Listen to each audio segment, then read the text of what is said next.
کہ کیسے یہ فتنہ آہستہ آہستہ آہستہ اس کو آگے لایا گیا. اب آئے نوٹس کی طرف. پیج نمبر 28، 5ویں فصل. بر صغیر میں نبوت کے جھوٹے دعوے دار اور انگریزوں کی سازش. نبوت کے جھوٹے دعوے دار کو کن لوگوں نے اور کس مقصد کے لیے تیار کیا؟ بر صغیر پر جب انگریز نے قبضہ جمایا تو اس امر کی تلاش میں سر جوڑ کر بیٹھے کہ مسلمانوں میں سے جذبہ جہاد کو کس طرح ختم کیا جائے، جس کی وجہ سے ہمیں ہمیشہ خطرہ رہے گا کہ مسلمان جذبہ جہاد سے سرشار ہو کر پھر سے ہمارے سامنے مقابلے کے لیے کھڑے ہو جائیں گے. ان کا اتحاد کس طرح توڑا جائے کہ مختلف گروہ میں تقسیم ہو جائے. اس ناپاک مقصد کے لیے انگریز حکومت نے مختلف ایڈیٹروں اور پادریوں اور ملک کے حالات اور مسلمانوں کو توڑنے اور کمزور کرنے کا حل تلاش کرنے کے لیے معمول کیا اور ایک کمیٹی تشکیل دی. اس کمیٹی نے پورے برصغیر پاک و ہند کا جائزہ لیا اور ایک رپورٹ بنام the arrival of British empire in India پیش کی، جس میں انگریز حکومت کو آگاہ کیا گیا کہ اگلے صفحے پر آ جائے. ملک ہندوستان کی بکثرت آبادی اپنے روحانی پیشواؤں کی اندھا دھند پیروکار ہے. اگر اس مسئلے پر ہم ایک ایسا آدمی تلاش کر سکیں جو اپنے تئیں ذلی نبوت کا دعوے دار ہو تو لوگوں کی ایک بڑی تعداد بہک سکتی ہے. لیکن اس مقصد کے لیے مسلمان عوام سے کسی شخص کو ترغیب دینا امر محال ہے. خود کہتے ہیں یہ کام ناممکن ہے کہ ہم ایسا بندہ تیار کر پائیں جو نبی ہونے کا دعویٰ کرے. اگر یہ الجھن حل ہو جائے تو ایسے شخص کی نبوت کو سرکاری سرپرستی میں پروان چڑھایا جا سکتا ہے. ہم نے قبل ازیں بعض مفید غدار لوگوں کی مدد سے ہندوستانی حکومتوں کو زندگی کیا، لیکن وہ مختلف مرحلہ تھا. اس وقت فوجی نقطۂ نگاہ سے فروختنی مال درکار تھا، لیکن اب جب کہ ہم نے ملک کے کونے کونے پر قبضہ جما لیا ہے اور ہر طرف امن اور آرڈر ہے، ہمیں ایسے اقدامات کرنے چاہیے جن سے ملک میں داخلی بے چینی پیدا ہو سکے. اب آئے آپ پیج نمبر 32 پر.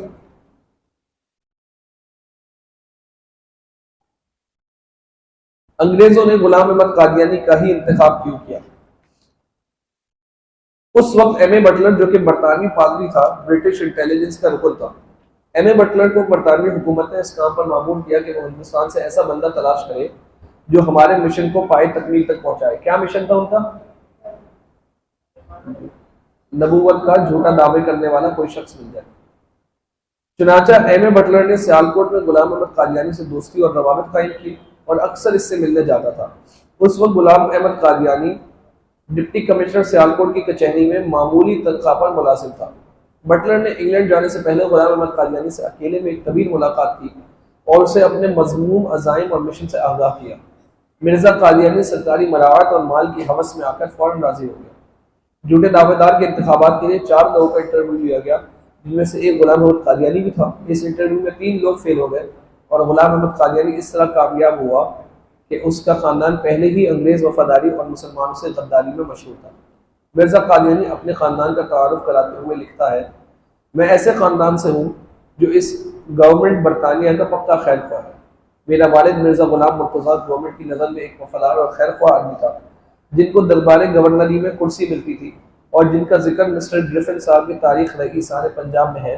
اور 1857 میں انہوں نے اپنی طاقت سے بڑھ کر سرکار انگریزی کو مدد دی تھی، یعنی 50 سوار اور گھوڑے باہم پہنچا کر عین زمانہ غدر کے وقت سرکار انگریزی کی مدد میں دیے تھے.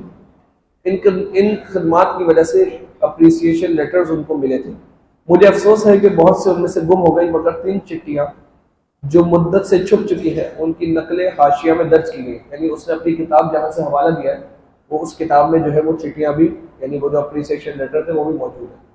پھر میرے والد صاحب کی وفات کے بعد میرا بڑا بھائی مرزا غلام قادر خدمات سرکاری میں مصروف رہا، اور جب تنمو کی گزر پر مفسدوں کا سرکار انگریزی کی فوج سے مقابلہ ہوا تو وہ سرکار انگریزی کی طرف سے لڑائی میں شریک تھا. بھائی کی وفات کے بعد ایک گوشہ نشین آدمی تھا، تاہم 17 برس سے سرکار انگریزی کی امداد اور تائید میں اپنے قلم سے کام لیتا ہوں.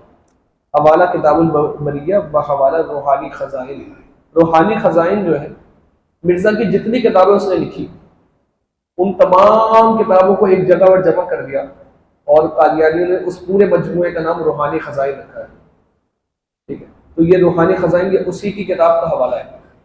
ہم نے اپنی کتاب سے یہ حوالہ نہیں لکھا، اس کی کتاب میں ورڈ ٹو ورڈ یہ حوالہ موجود ہے. آپ گوگل پر جا کر یہ کتاب ڈاؤن لوڈ کریں، صفحہ نمبر کھولیں، جلد نمبر کھولیں، آپ کو وہاں اس پیج پر یہ عبارت مل جائے گی، کیونکہ بہت سارے لوگ ڈاؤٹ کرتے ہیں نا کہ یار یہ بات کیسے لکھ دی، یہ کیسے ہو سکتا ہے، وہاں پر آپ خود یہ حوالے سارے جو ہے وہ سرچ کر سکتے ہیں اور دیکھ سکتے ہیں۔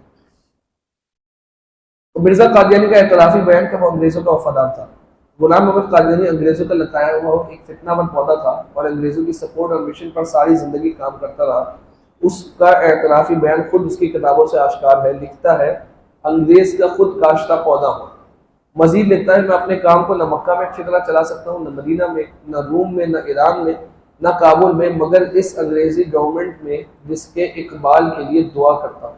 اقبال سے مراد یعنی جس کے ترقی کے لیے میں دعا کرتا ہوں۔ اب آئے پیج نمبر 36 پر، مرزا کا نام اور نسب اور اس کے والدین کے حوالے سے ذرا کچھ پڑھیں۔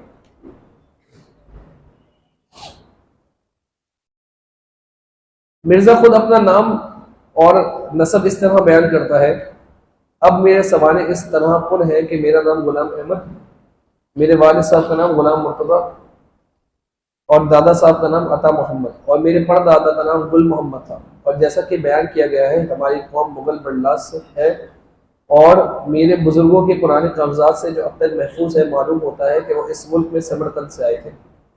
مرزا کو بچپن میں سندھی یا دسوندی کے نام سے پکارا جاتا تھا۔ باپ کا نام غلام مرتضیٰ تھا، ماں کا نام چراغ بی بی تھا جسے گھسیٹی بیگم کہا جاتا تھا۔ مرزا کی پہلی بیوی کا نام حرمت بی بی تھا جس کو پھجے کی ماں کہا جاتا تھا، جس سے مرزا کا نکاح 1852 یا 1853 میں ہوا۔ دوسری بیوی کا نام نصرت جہاں بیگم تھا جس سے مرزا کا نکاح 1884 میں ہوا۔ مرزا کی ایک اور بیوی بھی تھی اور مرزا کے بقول اس سے مرزا کا نکاح آسمانوں پر ہوا تھا معاذ اللہ، جس کا نام محمدی بیگم تھا۔ اس خاتون کا مرزا عاشق تھا اور اس سے متعلق کئی بار پیش گوئیاں کی جو ہر بار جھوٹی ثابت ہوئی، لیکن مرزا کا نکاح اس سے کبھی نہیں ہو سکا اور وہ اسی حسرت کو لے کر اس دنیا سے دفع ہو گیا۔ اب آئیں ذرا اس کی بد کلامیوں کی طرف، پیج نمبر 39، اور اس بات کو ذرا سمجھ لیں، پہلے توجہ میری طرف کریں۔ کسی شخص کی شرافت کا اندازہ جو ہے وہ اس کے اخلاق سے لگایا جاتا ہے، اور اخلاق اور پرسنالٹی یعنی آپ کے مینرز یہ آپ کی شخصیت کو دوسروں کے سامنے متعارف کرواتے ہیں۔ اسلام میں اخلاق پر بہت زیادہ زور ہے۔ قرآن مجید فرقان حمید حضور علیہ الصلوۃ والسلام کے اخلاق کے کریمہ کے بارے میں یہ بات کہی وَإِنَّكَ لَعَلَىٰ خُلُقٍ عَظِيمٍ، اور اے حبیب ہم نے آپ کو بہت عظیم اخلاق کے ساتھ پیدا کیا، اور اس کا یہ معنی بھی ہے کہ سب سے زیادہ بہترین اخلاق کے ساتھ آپ سے حضور علیہ الصلوۃ والسلام کے اخلاق کے بارے میں سوال ہوا تو آپ نے فرمایا کان خلقہ القرآن، کہ حضور کے اخلاق تو قرآن ہے، قرآن پڑھ لو تو حضور کے اخلاق کا اندازہ ہو جائے گا۔ آپ علیہ الصلوۃ والسلام کی عادت کریمہ یہ تھی کبھی کسی سے بدتمیزی نہیں کرتے تھے، معاذ اللہ کسی کے ساتھ فحش کلامی نہیں کرتے تھے، کسی سے غلط زبانی نہیں کرتے تھے، بلکہ ہمیشہ ذات کے لیے اگر کوئی معاملہ ہوتا تو درگزر فرماتے۔ جہاں معاملہ شریعت اور اللہ کے لیے ہوتا وہاں آپ نے جو ہے وہ ناراضگی کا اظہار بھی فرمایا، وہاں آپ نے جلال کا اظہار بھی فرمایا، وہاں آپ نے غضب کا اظہار بھی فرمایا، کیونکہ وہ معاملہ تھا دین کا، وہ معاملہ تھا رب تعالیٰ کا۔ لیکن جہاں اپنی ذات کے لیے معاملہ تھا تو اپنی ذات کے لیے جب معاملہ ہے تو ایسا شخص کے جس نے حضرت حمزہ رضی اللہ تعالیٰ عنہ کو شہید کیا آپ نے انہیں بھی معاف کیا جب انہوں نے کلمہ طیبہ پڑھا۔ پھر وہ شخص کے جنہوں نے حضرت زینب جو آپ کی بیٹی تھی ان پر حملہ کیا تھا، جس کی وجہ سے زخم آپ کو ایسے لگے کہ آپ کا انتقال ہوا انہیں زخموں کی وجہ سے، جب وہ شخص بعد میں حضور علیہ السلام کی بارگاہ میں حاصل ہوا اور آ کر توبہ کی اور اسلام قبول کیا اور وہ ڈر رہا تھا کہ میں نے حضرت زینب پر حملہ کیا تو حضور کی بیٹی تھی تو میرے ساتھ کیا معاملہ ہوگا، حضور علیہ السلام نے اسے بھی معاف کیا۔ تو آپ نے سب کو معاف کیا اور آپ کے اخلاق سب سے بلند مرتبے کے اخلاق ہیں، اور ہمارے اخلاق کا حال کیا ہے اس کے بالکل برعکس۔ گالی ہماری زبان سے جو ہے وہ روکتے ہیں، گالم گلوچ ہم کرتے ہیں، الٹی سیدھی زبان ہم استعمال کرتے ہیں۔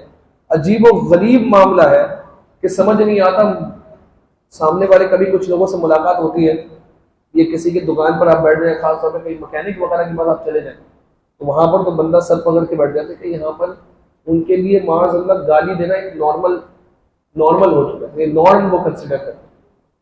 میں ایک ساتھی کے ساتھ بیٹھا ہوا تھا، میرا اسکول کا دوست تھا، نام میں نہیں لیتا، لیکن ایک سمجھانے کے لیے بات کر رہا ہوں کہ ہماری سوسائٹی کا حال کیا ہو گیا. اس کے ساتھ میں بیٹھا ہوا تھا, وہ بہت زیادہ فوش کلامی کر رہا تھا, یعنی گالی, ہر جملے کا نا گالی کسی مطلب بن بات کی, جیسے کچھ لوگوں کی عادت ہوتی ہے کوئی بات نہیں ہوگی لیکن جب تک وہ 2 گالی نہیں دیں گے پیٹ نہیں بھرے گا. اچھا بات بھی نارملی کر رہے ہیں لیکن جو ہے وہ معاذ اللہ گالی کے ساتھ ہی بات کرتے ہیں, اور یہ ان کو پتہ نہیں کیا شرط سمجھتے ہیں کہ یہ نہیں سمجھ آ رہا تھا کہ میں جو کر رہا ہوں یہ گناہ کا کام ہے اور گناہ کبیرہ ہے, لیکن وہ زبان ہی ان کی ایسی ہوتی ہے. تو اس کے ساتھ بیٹھا تو بار بار وہ یہی کہہ رہا تھا, اس طرح کے جملے وہ گالی والے جو ہے وہ اپنے نارمل جملوں میں, ہم نارمل بات کریں تو اس میں بھی وہ لے کر آتے. میں اس کو ٹوکا, یہ کیا زبان استعمال کرتا. تو اس نے کہا تم نہیں سمجھو گے, یہ تو نارمل ہے ہمارے لیے. تو میں کھڑا ہوا, میں نے سلام کیا اور میں نے کہا اگر یہ نارمل ہے تو پھر ٹھیک ہے, ہم پھر ایسے نارمل میں تو نہیں رہ سکتے. مقصد یہ کہ ہمارے یہاں پر حال یہ ہو گیا کہ 4 دوست اگر بیٹھے ہیں اور 4 دوست گالی دیتے ہیں اور ایک 5واں ایسا ہے نا کہ جو گالی نہیں دیتا, تو پھر یہ ہوگا کہ یار یہ جائے گا نا تو پھر ہم سکون سے بیٹھیں گے. یہ جب تک بیٹھا ہوا ہے نا تو وہ کیا کہتے ہیں محفل اور مجلس میں مزہ نہیں آ رہا, کیونکہ اس کی وجہ سے ہم گالی نہیں دے پا رہے, یا ہم بولتے تو یہ ناراض ہوتا ہے, منہ بناتا ہے, تو ہم جو ہے وہ یار مزہ نہیں آ رہا. جب تک 4 گالی نہیں دیں گے بات کیسے ہو. اور حضور علیہ الصلوۃ والسلام کے سخت وعید آتے ہیں ان چیزوں کے بارے میں. آپ نے فرمایا وہ شخص کے جو روزہ دار ہو اور غلط فوش کلامی کرے تو اس کے روزے کا کوئی فائدہ نہیں, صبح سے لے کر رات تک وہ بھوکا رہا اور اللہ تعالیٰ کو اس کے روزے کی کوئی حاجت نہیں. مفہوم سمجھا رہا ہوں. یہاں پر ہم مارکیٹوں کو چکر لگائے, روزے میں بھی زبان بند نہیں ہو, العیاذ باللہ تعالیٰ.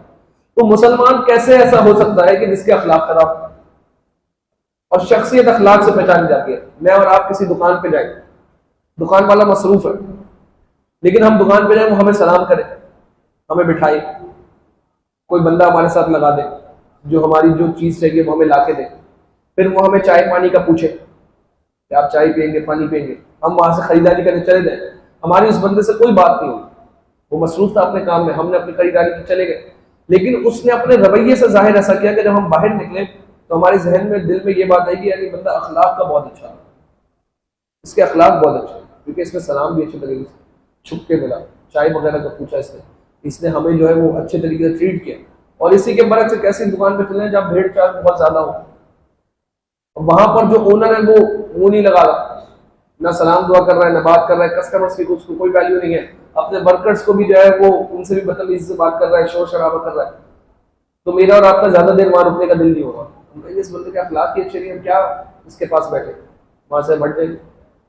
اخلاق جو ہے وہ آپ کو متعارف کرواتے ہیں اور آپ کی شخصیت کو لوگوں کے سامنے نکھار کر بھیجتے ہیں. اگر آپ کے اخلاق درست ہے تو لوگ آپ کو اپنے قریب کریں گے, اگر آپ کے اخلاق درست نہیں تو آپ کا جو سرکل ہوگا وہ بھی آپ کے جیسا خراب ہوگا, کیونکہ اچھے سرکل والا آپ کو اپنے قریب نہیں کرے گا. جو نوجوان بیٹھے ہیں نا, یہ جو ایج ہوتی ہے سمجھے, جو ہم ٹین ایج ایئرز جسے کہتے ہیں, جو بالغ ہو گئے 12-13 سال, جو اب 13-14 آنورڈ جو ایج ہوتی ہے 22-24 سال تک, یہ اسکولنگ ایج ہوتی ہے. اسکول پڑھتے ہیں, او لیولز اے لیولز کیا, یا میٹرک انٹر کیا, بعد میں جو ہے وہ کالج میں چلے گئے, یونیورسٹی میں چلے گئے. یہ جو ایج ہوتی ہے یہ ایج بڑی را ایج ہوتی ہے. اس میں انسان پھر بہت ساری چیزیں ایکسپیریمنٹ بھی کرتا ہے, اس کا سرکل بھی جو ہے وہ چینج ہوتا رہتا ہے. اب اس ایج میں کیا ہوتا ہے کہ سامنے والا تربیت کو فوراً قبول نہیں کرتا, وہ اپنے ارد گرد جو دیکھتا ہے وہ اسی کو سمجھتا ہے کہ یہی صحیح ہے.